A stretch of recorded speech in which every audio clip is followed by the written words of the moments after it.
DHH dit que, maintenant, nous voyons indirectement, comme dans un miroir, et d'une manière obscure.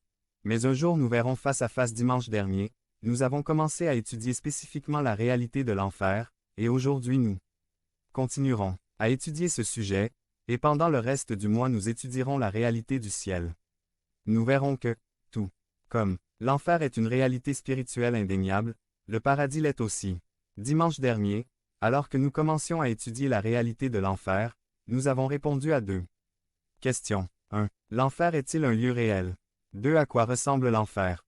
Ici, dans cette question, nous avons donné comme réponse 10 faits bibliques qui décrivent à quoi ressemblera l'enfer si vous n'étiez pas là dimanche dernier. Achetez-le CD pour pouvoir écouter ces descriptions de l'enfer. Et à la fin du message nous avons appris 6 réalités.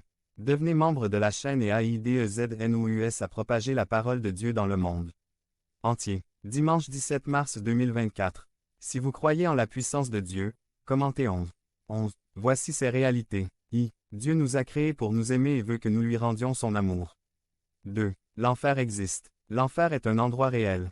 Les êtres humains ont été créés pour durer éternellement. 4. Dieu a préparé 2 véritables destinations, le paradis et l'enfer. Vous choisissez où vous passerez l'éternité. Il n'y a pas de seconde chance après la mort. Chers amis et frères en Christ, écoutez-moi attentivement, ce dont nous parlons aujourd'hui est le sujet le plus important de la vie. Nous parlons du destin éternel des gens.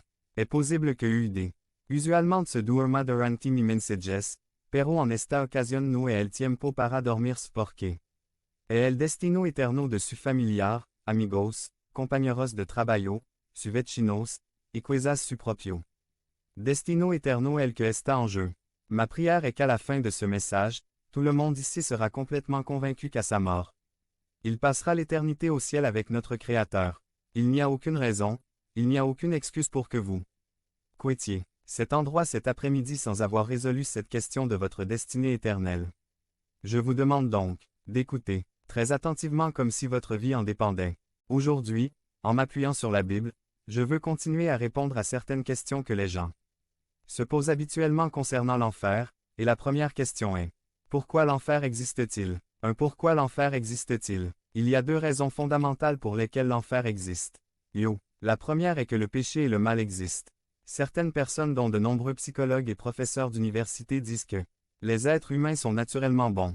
Ils veulent dire par là que les gens cherchent toujours à faire du bien aux autres, qu'ils ne sont pas égoïstes, qu'ils sont prévenants envers les autres, qu'ils pensent au bien-être de leurs voisins. Je me demande s'ils n'ont jamais vu les informations à la télévision. N'ont-ils